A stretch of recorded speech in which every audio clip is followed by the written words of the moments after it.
Welcome everyone, glad to see you all here today. We're going to do this almost approximately an hour session on hiring and recruitment and related issues. We're doing this as a roundtable. Normally it would be Barry Cranford, who is sitting there with his lovely black and white photo, would be the main organiser here, but unfortunately he's taken ill this morning. We're hoping it's just something brief and he'll get better, but he's got a sore throat and lost his voice, so don't want him talking too much today. Barry and Dominique, who's sitting on his account for him today, are at RecWorks, who run these London CTO events. I see a lot of familiar faces. I know some of you have seen them before. And I think we'll probably send out an email afterwards with more details for anyone who hasn't been to the events before. Hi, Chris, just joining now. We've had a bunch of questions. So before the event, we took some questions by email. So there's a few things I'll highlight there. And sorry, there's just more people coming in. There's a few questions I'll highlight there and we can start off with. But goal for this event is mainly for it to be a audience participation roundtable. I'm not a fan of standing and talking for long periods of time in front of people. I've done that a lot before, but it's far more interesting to get everyone else to join in. For new people coming in, just quickly to say, there's this Slido link where you can see the outstanding questions and you can add your own and you can upvote them. Right, and from there, I think we'll just kick it off. So, interesting questions we've had beforehand. We had a mix of issues from the very broad. So questions around general processes for sourcing and hiring. Questions about how do you get top talent, the best people, the best candidates, and how you retain them once you've got them.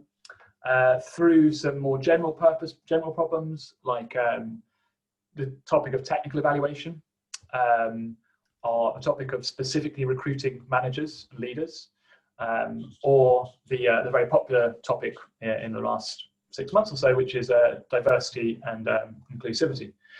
All the way through down to some very precise narrow problems, like how to hire someone for a role you don't have expertise in. It's a common one, get asked quite a lot, but these are more and more specific.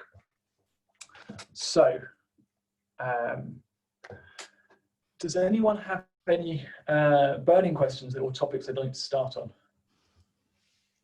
And by all means, just unmute yourself. I'll be watching there's a little mute icon next to your name, so we can see when you unmute. No one has any burning questions at all. Go on. Sorry, you kind of hit most of my questions, to be honest. Would be evaluate like technical evaluations, and then also evaluating people that you are not necessarily having the same skill set that they have for a role. Like those are my two ones, and they're going to be coming up, I guess, this month for me. But I'm happy for somebody else to suggest something as well. So I think technical evaluations is a great one. So that's come up a lot in recent interviews I've done with people and conversations. A lot of companies dealing with it. So quick question for those of you, in fact it would help, guys, for those of you who've got your video turned off, if you don't mind turning it on, it makes it a bit easier for the rest of us to track you and to get a sense of your level of engagement. So we have some very expressive people like Richard Smith, who we can always tell when he approves because he starts smiling. He's got a good smile. There you go. So I was just going to ask, part of the reason to get the video turned on as well is, can I get a quick show of hands for who actually is using technical evaluations in their recruitment process at the moment? So I see about 6, 7, about half, maybe a third. Okay, brilliant. And who's actively chosen not to be using technical evaluations at the moment? Is anyone avoiding them or given up on them? No. Okay, brilliant. So I think the technical evaluation is particularly interesting. There's been quite a sort of fad around more and more intense take-home tests and technical tests. And there's recently been a lot of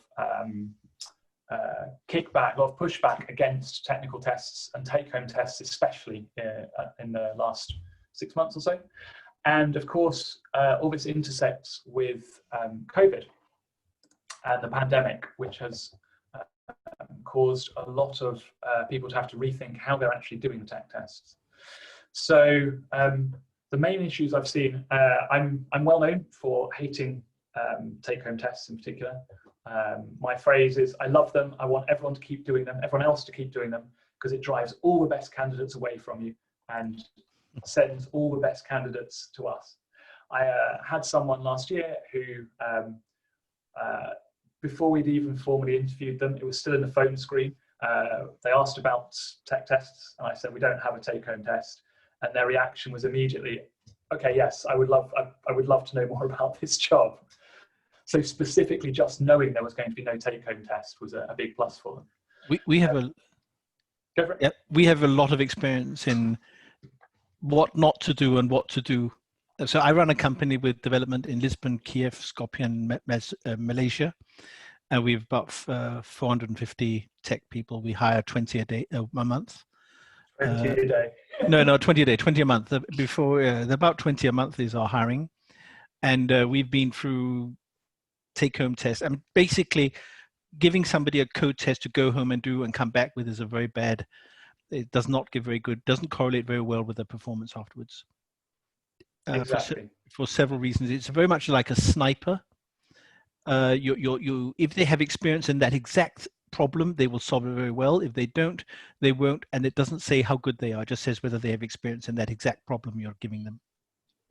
Yeah. It's much better if you do want to have a code test to give them a test that they do in the interview, where they actually, how would you solve that? And then maybe they do something for half an hour, and then they talk about it afterwards. So if you don't use it as an input for discussion, it's completely worthless.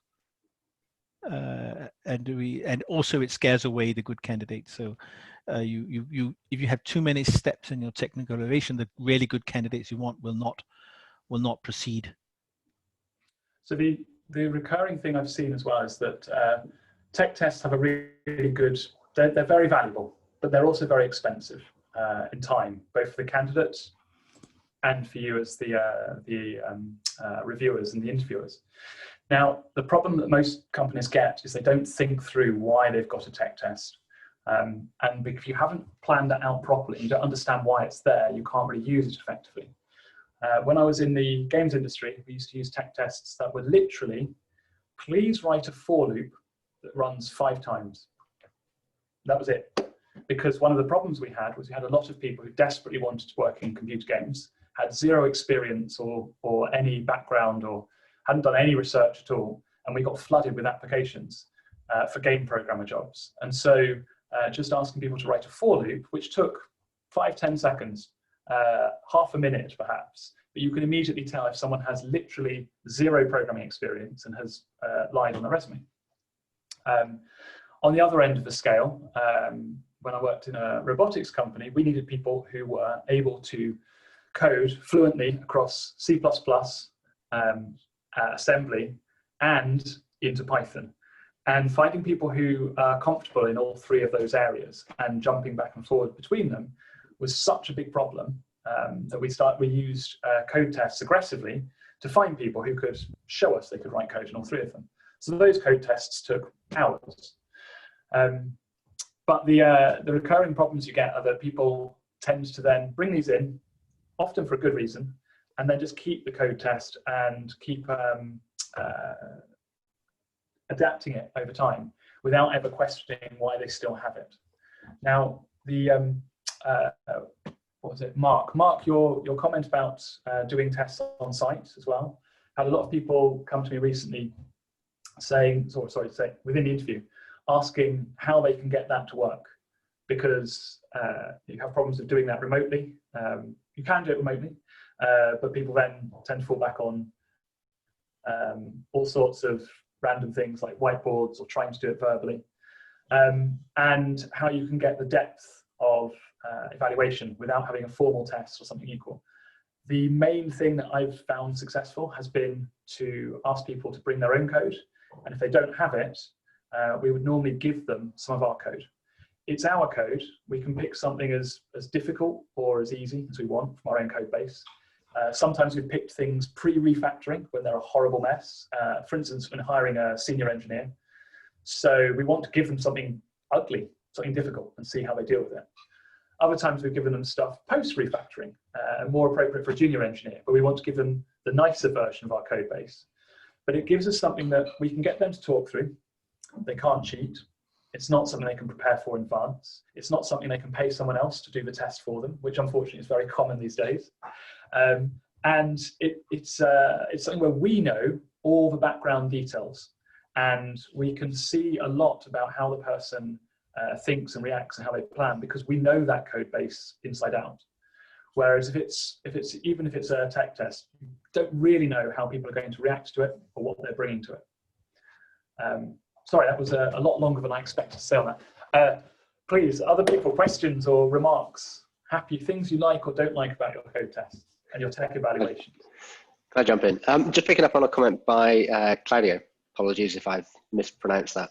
That the tech tests are only there to show motivation. I mean, for us, that's an absolutely critical part of our recruitment process. We want people that care about actually coming and working for us, not just, I'm looking for my next one. We would much rather have people that, okay, no, actually, I want to come and work for you. So for us, that's, I don't think it doesn't show their technical skill level. I think some of ours are timed, which are quite useful. And similar to what Adam said, very simple. But when it's timed, you can see very quickly whether they can do what they say they can do on their CV. Have they actually been doing this for 10, 20 years? Is it second nature for them? But yeah, it's just interesting. It's a bit like a sort of positive filter, if you like. Yeah, I almost like the fact that there's this barrier in there, because it'll filter out people who are just kind of scattergunning their CVs to see how far they get in the process. So that's a great example. You've got a clear reason and understanding of why you're doing it. I would normally say to people that almost everyone underestimates quite how many good candidates they lose through what you've just described. But if your problem is not, we don't have enough great candidates, and your problem is more, we find great candidates, but some of them don't even know who we are, then that works perfectly for you. And the main thing I think with this is to, like most of these parts of your hiring process, is to keep reevaluating and iterating on it. If you got to a point where you started to feel the quantity of high quality candidates have got down, it'd be, I would say, the tech test would be one of those things to immediately consider dropping and see how it affects the quality of those candidates. But I love your positioning there, where you're very clear. This is the problem we have. This is what we're using the tech test, and this is the benefit it's giving us.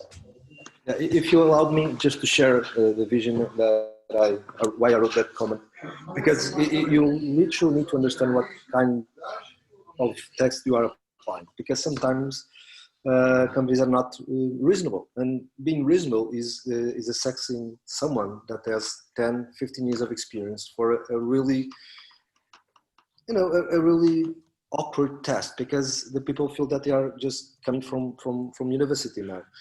And sometimes that also can tell a lot of the company itself.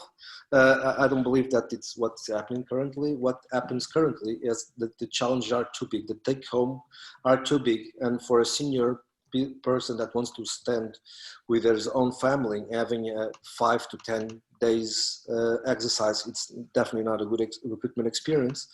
But at the same time, we want some compromise. So my gut feeling on this is, I think we could have the best of both worlds, which is, okay, we can have a technical or take a home test for 2-3 hours. That will take, I think more than that will be better. And definitely when you have on an interview, when the people like to be on the next company, have a whiteboard exercise explaining why they chose that approach. I think that definitely is what I've seen in the market, and the recruitment is what I've seen that is the most promising. At the same time, you are trimming down the motivation that you want. At the same time, you are also evaluating if the people did the exercise, and you have a whiteboard solutions and presentation, the people that can explain. I think that's definitely the best approach that I've seen so far. I also think you have to look at, I think you were talking about that, Adam, it's very much linked to your employer brand. I mean, if everybody is would cut off one of their fingers to work for you, well, you can put lots of hoops and barriers in between you and the people. And you could say, well, you need to do these 3 code tests and submit it, and we'll look at that.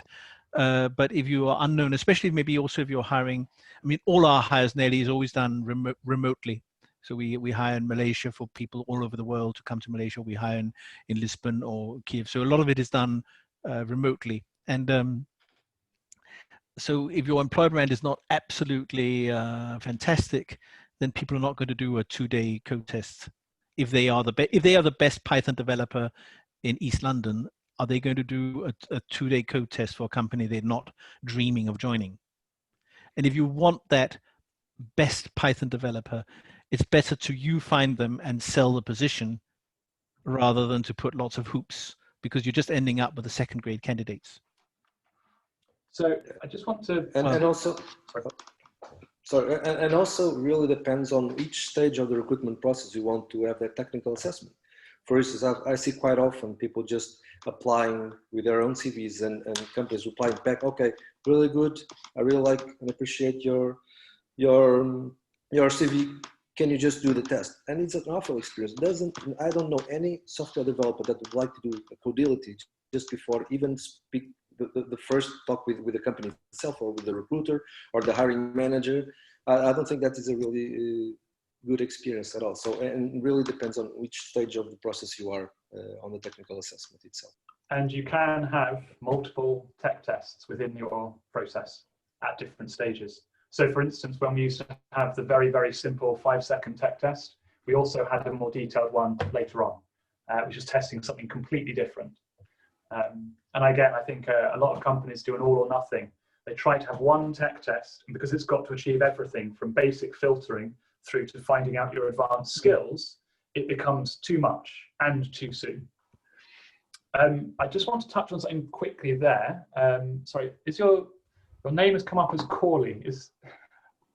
What's your name? Yeah, that's what I go by. Brilliant. So Corley, just very quickly to check. Have you got a lot? I feel you've got some detail on that question. You pleased with that one? Yeah, no, that was a lot of detail. That was great. I think on my side, I still have to do a little bit of work to figure out what the technical evaluation should be. I have a lot of experience doing this for more like traditional engineering positions. So for example, mechanical engineering, plant science, this type of thing. We usually would work together, and what we're looking for, just like you've said, very targeted. We're looking for how they communicate during slightly ambiguous processes, because that's what we deal with a lot in our company. So it's very targeted. I'm just not 100% sure how I will end up drafting this, but I think it's probably going to require that I talk to people who are familiar with the specifics of our problem. So yeah, the other part is just in terms of who to bring in as an external to help evaluate, or like what other approach to achieving that technical evaluation without having the expertise in house is, I guess, the other part of that I was hoping to. What you could do is what we do is on the technical evaluation, we use a tool called IKM, which is kind of an online assessment, and we use it as a filter to filter out the ones that are obviously not experienced in the skill. Then you need to get, and that's a filter process. It's not the higher score is better. You just filter off the ones that are not good, and then you have other filters, maybe an HR interview, a personality test, and then the main technical test you should do with a system architect. You need an architect in the tool you're hiring for. So if it's .NET, you need a .NET architect. If it's Java, which is more complicated because you have different frameworks, you need somebody really, really strong in Java to do it. And then you should devise a set of questions, maybe 20 questions in the 3 main areas, which are the same questions you use for all candidates. And these should be really in-depth questions that and can only be answered with a dialogue. You can't automate the proper evaluation of a person's technical skills, not when it's a senior level. You need a really senior architect to interview that person with a set of pre-prepared questions that are very, very well thought out. I mean, you can Google interview questions space, and then the technology gives you a good starting point. But you need to think that through, and what are the questions you have, and what will that see, and then you evaluate, and then you should grade every answer. So you maybe got 15 questions, whether you give the answer 1 is 3 points, answer 2 is 2 points, answer 4.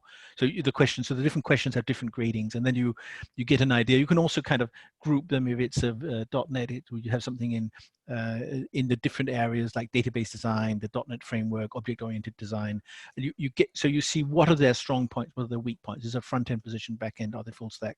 So you need to, you can't, there's no easy way. You need to have somebody who really knows the area to devise the questions and to ask them similar to all candidates in person. So that's a lovely potted thing Mark's just given you. I would say that whole question is an entire, at least an hour-long session in itself.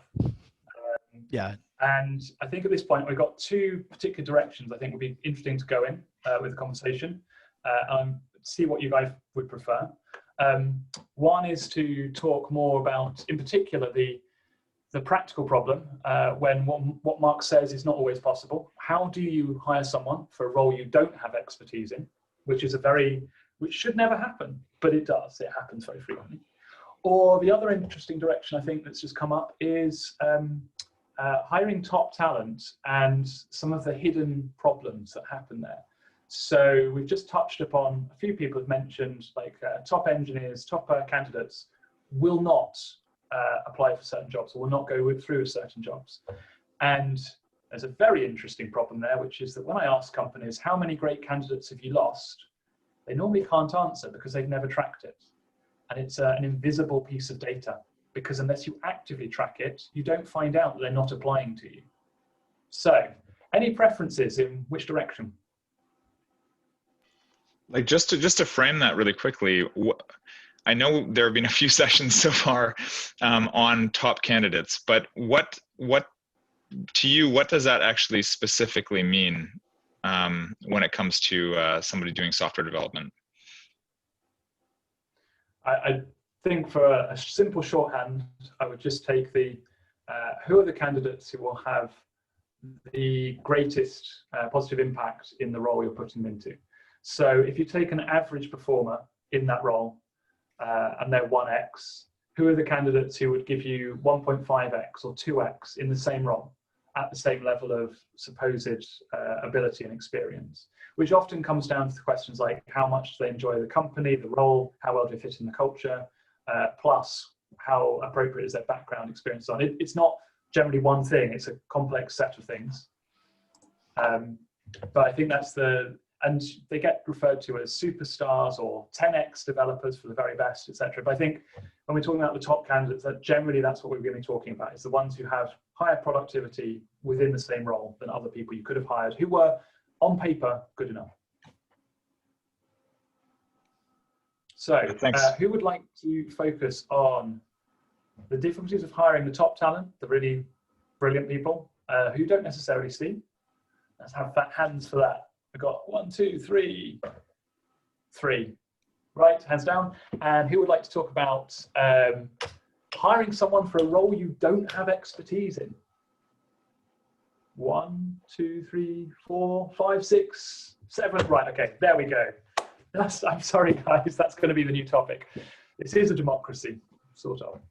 So, has anyone had this problem recently or struggling with it? Let's go for Chris. Do you want to have a go? Which Chris? Sorry, Chris Arnold. I saw you had your hand up. Sorry. Yeah, I mean, for us, I think it's easier now, but certainly as an early stage CTO, you have to be hiring people who are necessarily better than you. So being able to technically evaluate them becomes harder, especially if you've sort of set a direction that you know enough about, but then you need to bring in people who are really good. Once you've got those people in, then they can take more of a lead, I think, like Mark said, in actually defining the test and helping you evaluate those people. So I think if you're an early stage CTO, we certainly found it hard and we had a few missteps. And when we're looking for new things where we haven't gone into yet, again, that's hard. If you don't have the in-house expertise, either with yourself or with the team that already exists, and a specific one. Just to kick us off in terms of the conversation, what would you say are the key points that make it hard? I mean, at least some of these will be obvious, but I think not all of them. Yeah.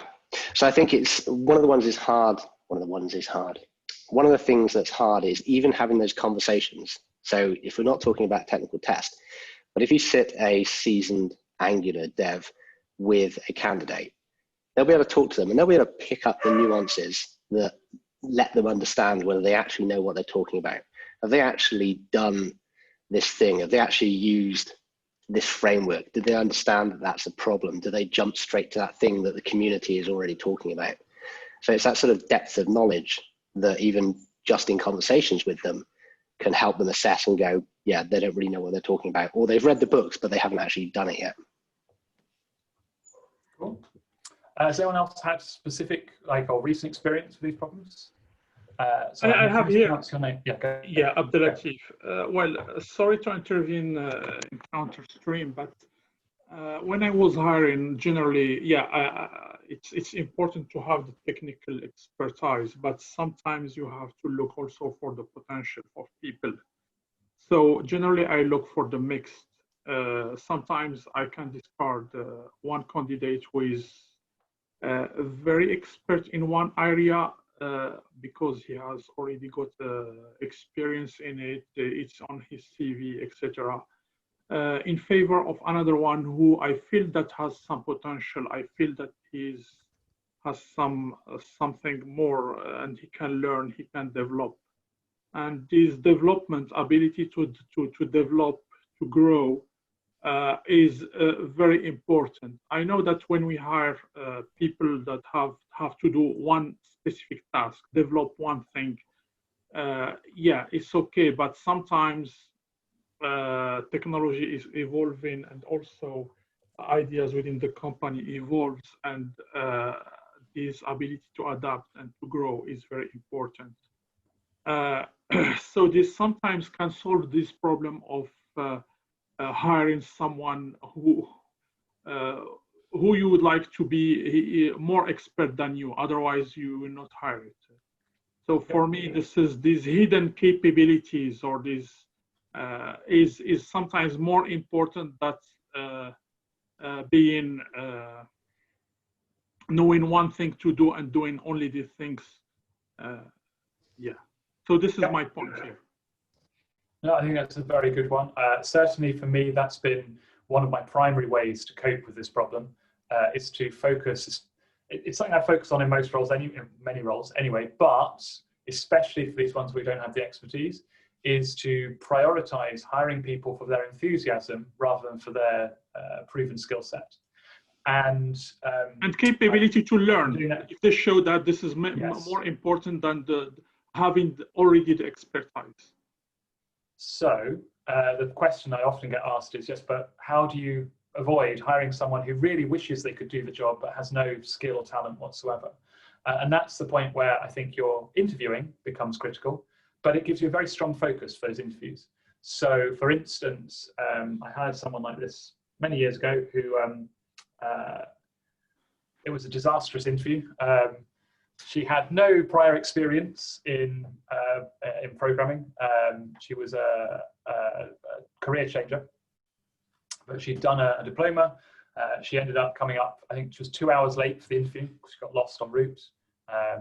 The tech team, I had 3 people evaluate her, and they rejected her outright. And I was sitting in all the interviews, but the focus we had in interviews was we were showing her a variety of some of our code, our existing code base, and getting her to talk through what she thought was happening.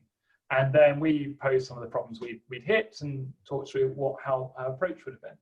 And at the end of the interview process, I went, look, okay, I accept that you've all rejected her, but this is my team, I'm going to hire her. Because if you think back at how she reacted to our questions, and then think about the other candidates we've interviewed, you remember where they got stuck and just got stopped, or just lost interest, or lost the willingness to keep digging. Notice that she was still kept digging into each of these things. And we all accept that was a bit harder for her because she doesn't have the same level of background and experience as some of the others. So we hired her and turned out to be our best hire in that company in a period of about two or 3 years. It doesn't always work that perfectly, but I cite that as an example of how you can focus on hiring for the enthusiasm, as long as Abdelatif said, you also make sure you are looking for that interest and that willingness to learn. Because you're hiring for enthusiasm, you're hiring them on the basis that they will figure out a way to learn the skill they don't have, and they'll do that fast. You're not just hiring them for just random enthusiasm. You're hiring them for enthusiasm and a willingness and excitement to make themselves good enough, as opposed to the flip side example, complete opposite, is hiring a very high skilled person who just does not care about your product or company and sits there stagnating. They're brilliant, but they don't want to talk to anyone. And they just are demotivated. I'll make a comment on this. It does sound like that. Obviously, the ideal, we're talking about technical assessments here, and the ideal is if you can do them, you should do them. And if you haven't got the technical expertise in house, then you're kind of almost taking like a second best approach. I mean, obviously, you know, you're ideally you're doing a skills and an enthusiasm and an approach. You want holistically the right person for the role. But what we're talking about now is you're missing out the skills bit and just going on that sort of like more touchy-feely bit. Are you the right learner? But you're still missing out. Now, for me, in my circumstances, I'm a kind of an interim CTO for a company there where there's a huge amount of politics, where the existing CTO has lost favor with the CEO, and it's an ugly situation. So I'm there trying to bring in new technical people with an obstructive situation where I can't get the technical expertise to help the assessment. So I'm more than happy to go out and get that touchy-feely right person, but I still want that technical assessment, and it's not in a space that I'm in. So where do I go? You know, and I you know, if I need a technical assessment, can I go somewhere where someone will perform that job for me? Or that's what I'm kind of looking for. And these sort of suggestions here about, okay, you can go to this site and maybe that'll do a preliminary one. That sounds great. But I kind of almost want to go to a pool of experts and say, hey, can someone do a technical assessment on this guy in this area? Because I can't do it and I have no other resources. So that's kind of what I'm wondering about. Does that exist? That's a great, I think that's a great problem statement for the other sort of some of the more the practical problems here. As you said, you can try and be touchy-feely in your hiring as much as you want, but for a lot of roles, you still need technical expertise. Yeah. I've got two things I want to briefly say on that, and then throw it open. One is, I've been through that many times, and in every case, with hindsight, looking back over the years, the way you described it sounds correct, but it turned out to be wrong. We never actually needed that correct technical expertise in that person. We needed them in the team. Because the problems, you tend to conflate two problems. We're hiring for a person, we need them to fill, this is the role we need filled, and this role needs certain skills. And then you get to this problem of, well, I don't necessarily know how to evaluate those skills. So I can find some great people who will probably be great, but they'll take some amount of time to skill up into the role, and it's not guaranteed.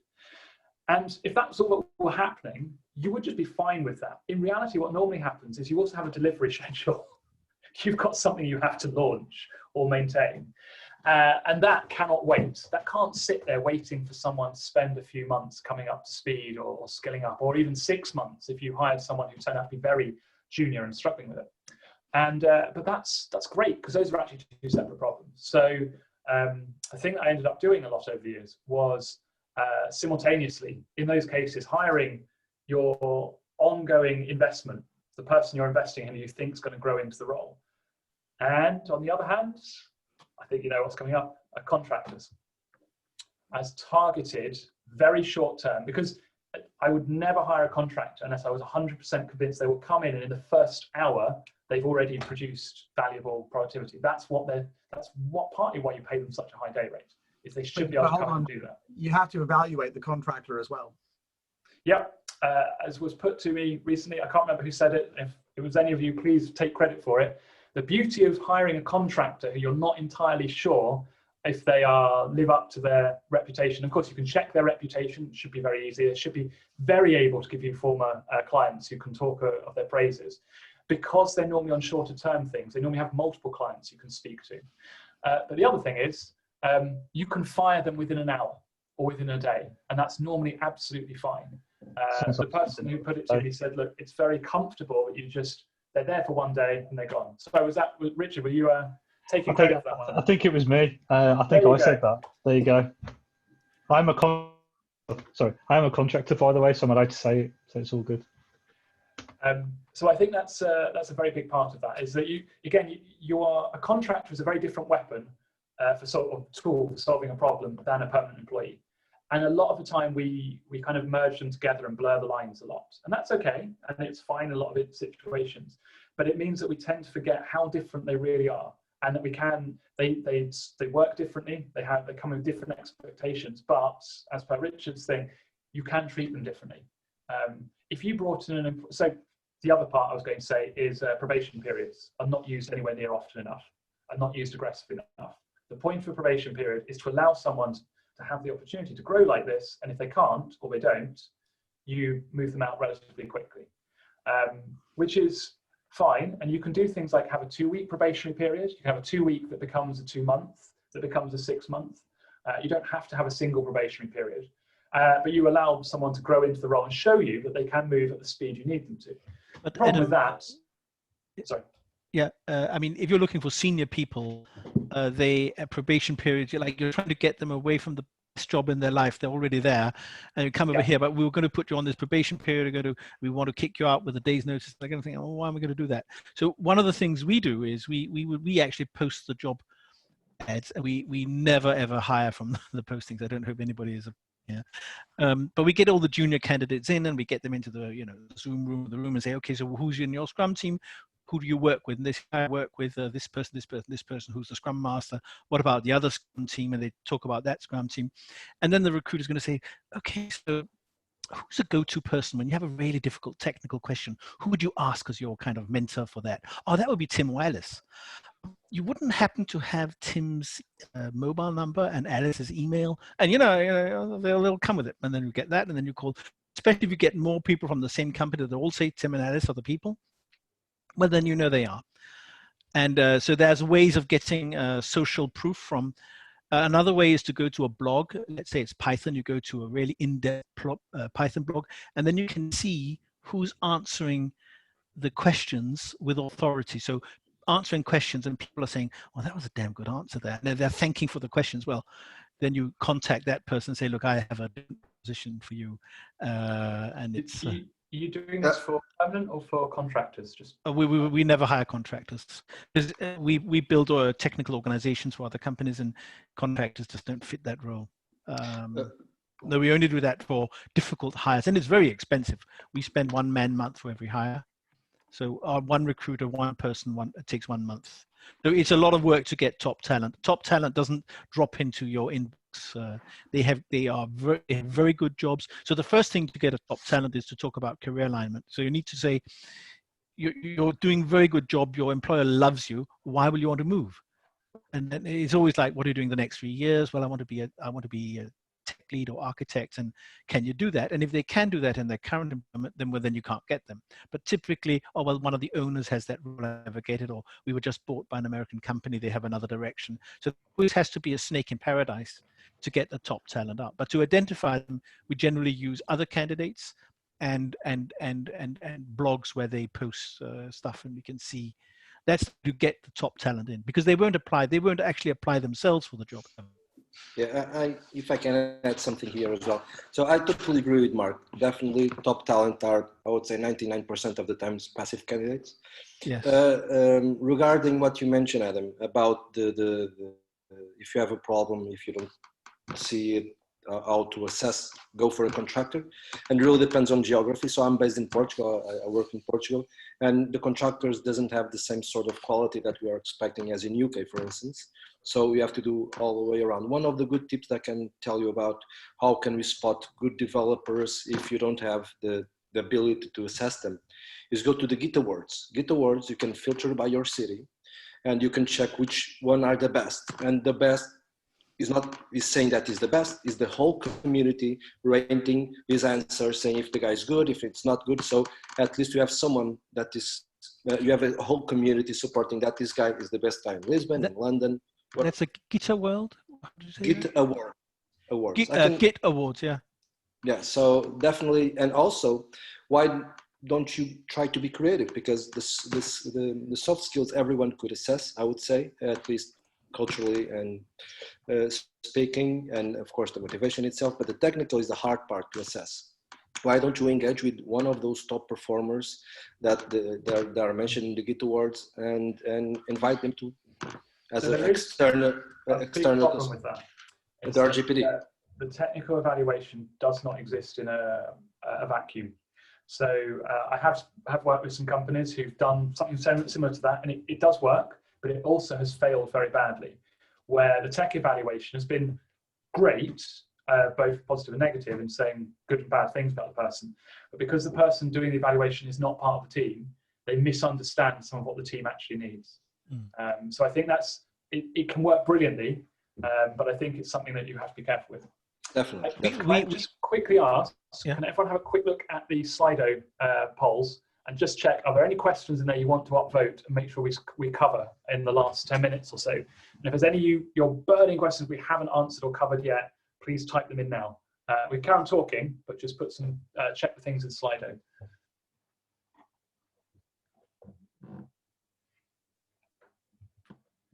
I appreciate there's a lot of people here, and it's been a great conversation, but I don't want to lose out if there's any good things we haven't covered yet.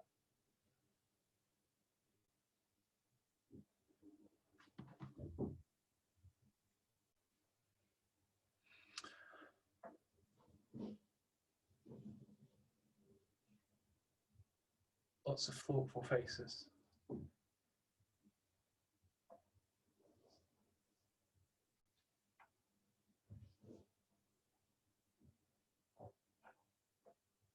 While people are looking at it, I'll just briefly say again, for anyone who joined late, the who is Barry question. So Barry Cranford, black and white photo down there. He runs the London CTOs group. He's it's an offshoot from RecWorks, I believe. And they run a lot of these events on lots of topics relating to being a CTO. But unfortunately, Barry's been ill today and unable to join the chat, and we're hoping he'll be recovered very soon. So we've got two questions already upvoted. We've got what do you put in tech evaluations? Do you do pair programming or take-home tests or a standard code test? And we have what do you think about asking the deep stroke wide questions from a not so practical everyday area, e.g. functional programming versus object-oriented programming, or caching or sharding. Oh, I love those topics. I originally started in distributed systems engineering, so caching and sharding are things I love. And we have right to the top, how do you track the quality of the interviews from an interviewer perspective? How do you know if your interviewers need further training? Oh, that's a great one. That's another great whole hour-long session in itself. Right, since we've got a couple of votes for that one, I'm saying let's focus on that. How do you track the quality of the interviews from an interviewer perspective? How do you know if your interviewers need further training? Does anyone want to volunteer how they're tracking their interviewers from an interviewer perspective? So this is not grading the candidate so much as just checking how well the interviewer is doing. Is anyone doing this actively at the moment? Complete lack of response there. Now that does surprise me. I would have thought there'd be a few people doing this at the moment. So we have candidate reviews as groups, and so then when we typically are interviewing somebody, we would have a couple of different sections that would go through and kind of getting a little bit of overlap, and then we have reviews on what was asked, and there's like a little bit of a presentation of the candidates that kind of came out as being the top candidates, to give a little bit of color and also detail to what they've done. I'm not sure if that's best practice in any regard, but it certainly allowed for gaining perspective when we have somebody who has to work across many functions or departments of our company, to make sure that the alignment or some of the things that had maybe worried one of us were shared, or see how that ends up fitting. So an extreme example I saw a while back, I can remember the name. I can remember where I saw it. I can't remember the company's name exactly. I can dig out the link if anyone's interested later. It was a company who does not allow interviewers any leeway in the interview. All questions are pre-written, all answers are pre-graded with a rubric, and every interviewer is required to give the same grading to a candidate who performs in the same way, so that interviewers are become a bit like customer service in a call center. They have a checklist, they must answer these questions, and they must only score those questions according to the pre-written score. This gives you an extremely uniform grading across candidates and interviewers, but it makes interviewing arguably very boring and uncreative. However, the company's pitch on this was it actually removes a lot of bias from the interviewing process. It makes interviewing less stressful on the interviewer. It requires less preparation. And so more of their employees can do interviewing and feel that it's less distracting on their work because there's less cognitive load going into it. I have several opinions on that, but I think it's a very interesting extreme end. And I think that the key thing with them is that their problem they were trying to solve was they needed more, they didn't have enough people to do the number of interviews they needed to do. It was a reasonably large company, I think there were about 50 engineers, but their pace of interviewing was so high that they needed a way to get more people doing more interviews more often. And so they just went down this line of making a production line. Now, it's interesting that, again, as I said, that no one here has said that you're evaluating your interviews. Does anyone want to say, would anyone actively avoid measuring your interviewers, or has chosen to do that? I see Andy shaking his head there. What mechanism for evaluating are you kind of talking about here? Are you doing like quality checking in terms of some of the candidates you'd actually check independently and then see if your evaluations were lining up, or what mechanism are you kind of talking about? Does anyone want to own up to asking the question? Get the original question asker on Slido. It was, what do you think about how do you track the quality of the interviews? Yeah, sorry, that was me. It does have a slight bias. We're actually building a tool to help kind of track interviews, so full disclosure on that one. But it's interesting that actually nobody is actively tracking their interviews. Something that I've done in the past is to record interviews and then to watch them back with the other person who was in there. So we would use shadowing. So when training, so I would lead an interview and someone would shadow, then the next interview would flip, they would lead, and then we'd have not only the wash up on the candidate at the end, but the wash up on the interviewer as well. Which obviously is like, it's a good training tool, but then it's also, how do you then, they're out in the wild, once they've kind of passed that kind of initial process, they're out in the wild and they could be doing, if you're scaling kind of 4 or 5 interviews a week, very quickly gets into the tens of interviews. How do you know that they're being consistent going forwards? And that's kind of the problem that we're trying to solve, or one of the problems that we're hoping to solve. So I've done a lot of that style of interviewer assessment, mostly because I've done a lot of work in early stage tech companies and growing startups. So I have a lot of staff who are untrained in interviewing, sometimes quite senior engineers, but sometimes terrible at interviewing because no one's ever taught them how to do it well. And I've found that the shadowing process is the fastest way for me to get them there. I can sit in, I can lead a couple of interviews. There's a lovely NHS system, which is the core of NHS teaching. It's called See One, Do One, Teach One, which is how many times you get to see an operation. You see it once, you do it the next time with someone looking over your shoulder, and then after that you teach the next person. It's brutally efficient. It's quite terrifying, but it works surprisingly well.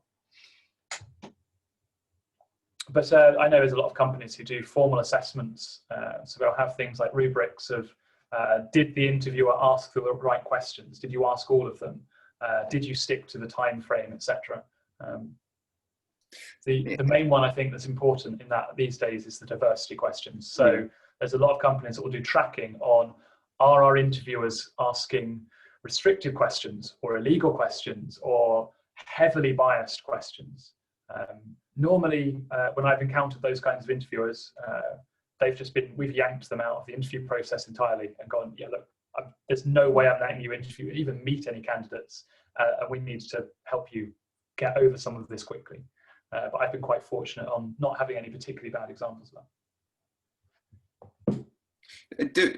Sorry, a slight follow-up question. Does anybody actually ask candidates how they feel at the end of the process, whether it's a positive or a negative successful hire, but how they felt about the experience and how that influenced them and their brand? Yeah, we always do a full 360 review on the interview process and see what could be improved, map out the process. It's actually led us to a lot of improvements in our process, I believe, generally because we're quite a young startup. But yeah, no, I think that's an integral part of what we do for interviewing.